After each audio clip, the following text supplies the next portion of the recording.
A few months ago, I published 2 trip reports on China Southern Airlines, and all in all, they were both pretty impressive flights. Nothing like what I remembered of mainland Chinese carriers from before COVID. So now, it's time to see if their second cousin of an airline, China Eastern, is just as good on my 2 legs from Singapore to Paris. By the way, if you're ever curious about the price that I paid for this flight, or the equipment that I use on a daily basis while traveling and creating, all of that can be found in the description below. Let me welcome any of you that might be new to the channel. My name is Kevin. Over the last 5 years, I've flown over 130 airlines so I could bring you my self-funded, drama-free, and honest takes on them all. Not to mention the over 200 hotels and resorts that I've reviewed so far. Scan the QR code to explore the destinations I've covered and learn more about the channel. Without further ado, let's get flying.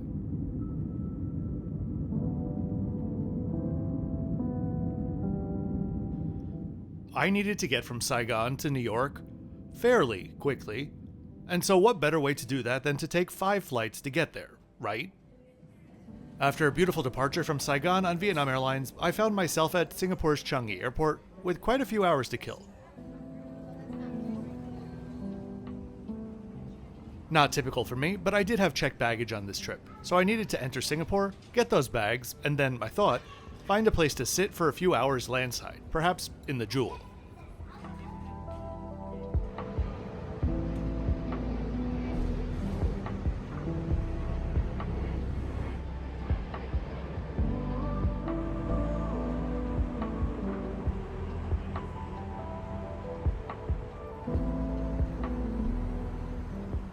China Eastern has 5 flights from Singapore to Shanghai per day, and up to 14 flights total from Changi to 9 different cities. There weren't any flights for them in the next 4 hours though, so I was delighted to see that they had a single early check-in desk open where you could check in your bags for any of those flights.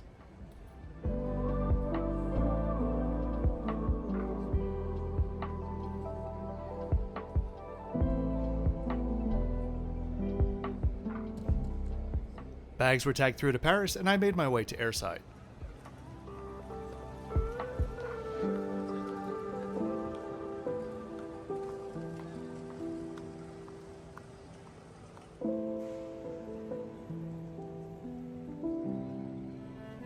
China Eastern's origin story as a brand is very similar to the one that I spoke about with China Southern, since they were both created for the same reason. Prior to 1988, the mainland government controlled CAAC, a countrywide airline that dominated the market. In 1988, that was split up into primary carriers based on geography. Air China remained the flag carrier and continued the CAAC livery, taking care of China's north. China Southern, based in Guangzhou, would serve the south, and that left China Eastern to take up shop in Shanghai in the east of the country. They expanded considerably throughout the 90s and 2000s as domestic aviation policy liberalized. In 2009, they merged with Shanghai Airlines, which they kept as a separate brand until this day, though you'll often see them using Shanghai Airlines aircraft on what are meant to be China Eastern flights. In 2010, Delta bought a 3.55% stake in them, leading to their membership in SkyTeam the year after. My ticket today included access to the SATS Premier Lounge, but since I had time, first I felt compelled to head over to Terminal 1 to buy pineapple tarts, as one should do when you're in Singapore.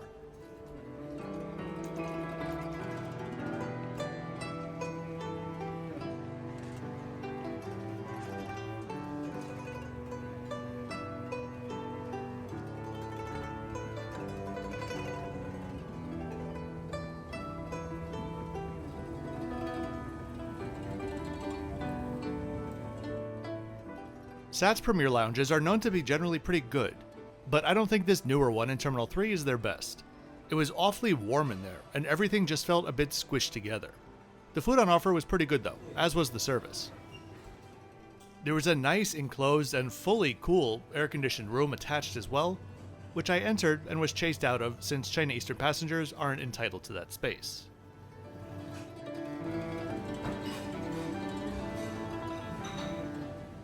If you're enjoying the video and would like to support the channel, there are many ways that you could do so. A quick like on the video and subscribe helps with the algorithm, or you could check out my Patreon linked in the description below. On Patreon, I post everything from early access or Patreon-only videos, to newsletters, my best tips and tricks to save money on travel, glimpses behind the scenes, detailed advanced itinerary maps, and much, much more. Think of it as a toolbox to save money on or simply improve your next trip, especially if it's in Southeast Asia. If you have specific questions about your upcoming trips, I can help with that too. Whatever you do though, thanks very much for doing it.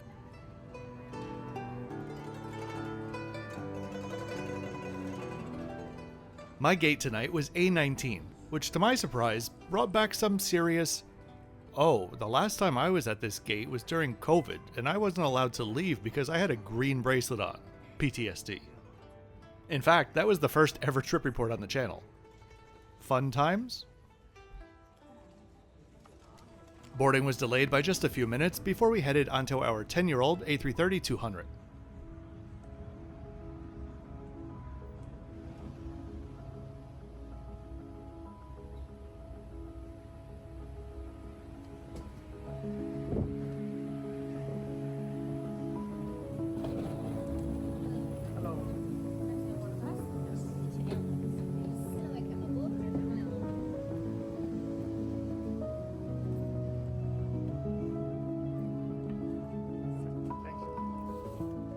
China Eastern has 6 published layouts of their A330s, and this is not one of them. I think it might be a new retrofit option for their older non-lie-flat models, with a single business class cabin up front with nice reverse herringbone seats. Always a very nice thing to have, especially on a regional A330 route.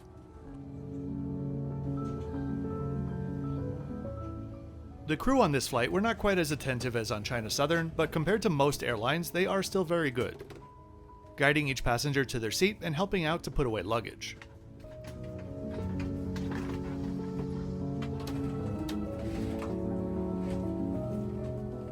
The seat is more or less identical to what you'd find on the A330s of Cathay Pacific or on the Air Algérie A330 that I flew on.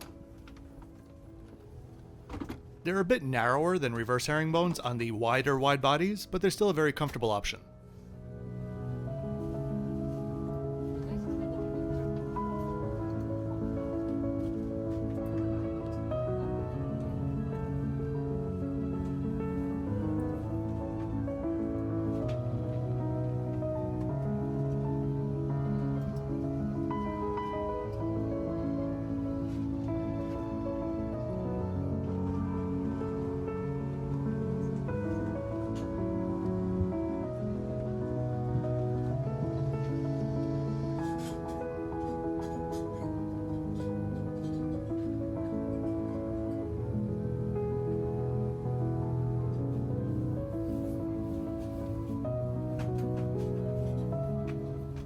The cabins were spotless, and soon after I got settled in, the crew brought around cold towels and pre-departure drinks, offering juice or water, though they did bring out other drinks to other passengers as well, if they requested, even including hot tea.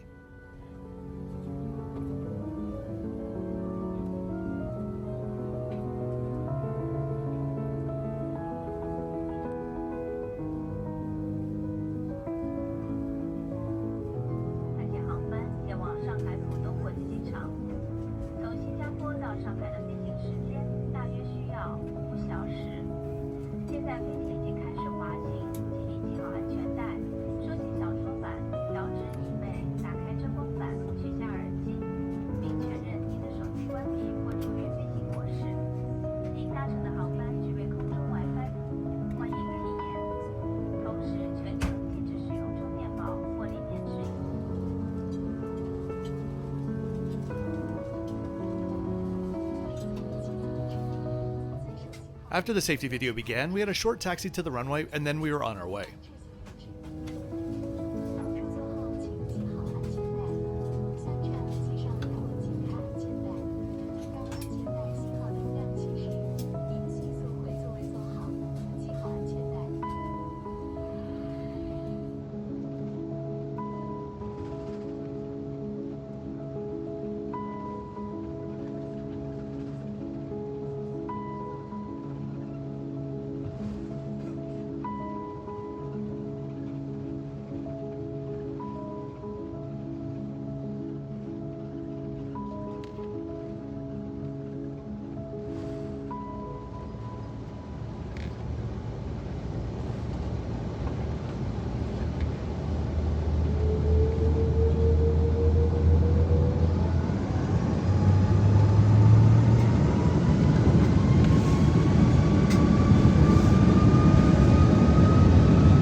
Our departure time was after 11 p.m., so I wasn't sure if they were going to do a meal right after takeoff or one just before landing, since the menus had showed breakfast and dinner. It turned out to be dinner, which we'll get into soon, just after we take a look at a few of the comforts on board, which were pretty good. A nice full-size pillow that was plush and supportive, as well as a soft, lightweight blanket, which I much preferred compared to China Southern's.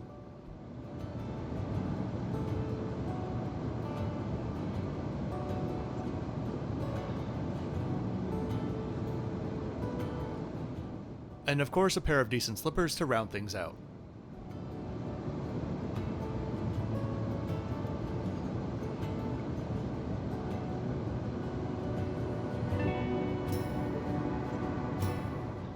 Another round of towels were passed out, and then a sparsely populated drink cart came down the aisle with essentially one of everything on board.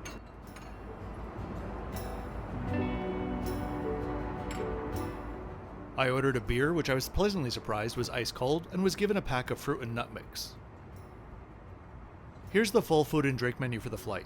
The drink menu is a bit complicated on China Eastern, with multiple types of drinks being offered only on specific routes, or domestic only, or not. You get the point. But all the basics are on every flight. For dinner, the appetizer was prawn and salted egg yolk sauce with mixed greens. The main was a choice of beef tenderloin with Madeira sauce, or fried chicken with king oyster mushroom and noodles, or stewed pork ribs Wuxi style. I chose the chicken with noodles and was very pleasantly surprised that it was essentially the same thing as the Chinese American dish General Tso chicken, which I haven't had in years. Saucy, but still with a bit of a crunch. This was served with a fruit plate, and for dessert, a choice of ice cream or wild strawberry bavois. I chose the ice cream, and I would implore you to try this flavor if you've never had it. Personally, I can't find it where I live. I generally don't like chocolate ice cream, but the Belgian chocolate from Haagen-Dazs with its billions of little chocolate shavings was probably the best Haagen-Dazs that I've ever had. Overall, an 8.5 out of 10. A great start to the full trip to Paris.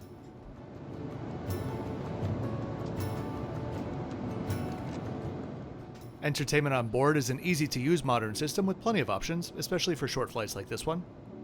There was also a decent moving map. Headphones are pretty cheap though.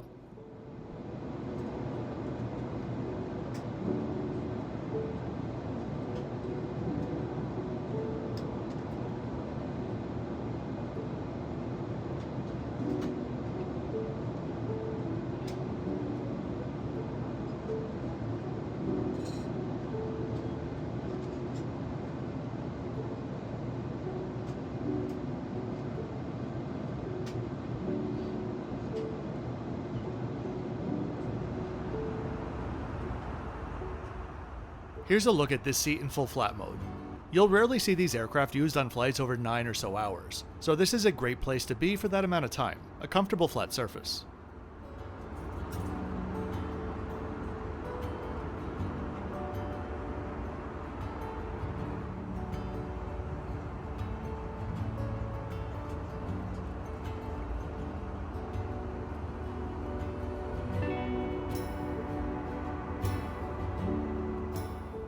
Prior to descending into Shanghai, the crew came around with hot MUT and a cute little takeaway cup, but I asked for a coffee and was brought one out right away.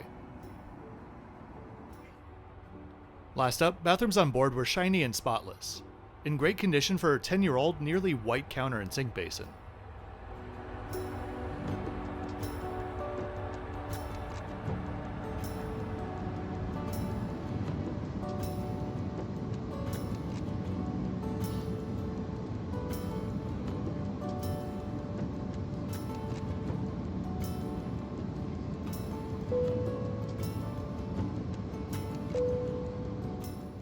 Overall, I got the feeling that the China Eastern experience is ever so slightly a bit more generic than China Southern, a bit less refined.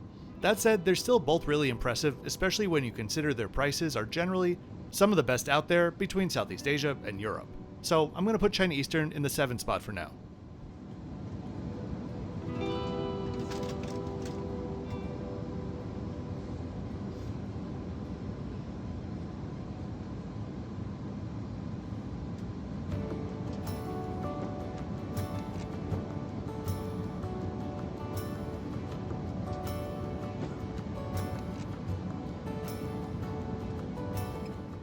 Considering how remote Shanghai Pudong is when you're arriving from the north, you would never know that we were landing in a city, or well, near a city, with 25 million people.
And so, welcome to Shanghai.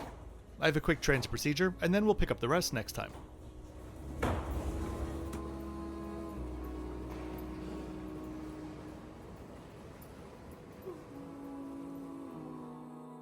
So I really do hope that you enjoyed this trip report today. If you did, please be sure to click the like button and subscribe with notifications on so you don't miss my twice weekly videos. I'll see you next time flying to Paris. As always, thanks for watching until the end.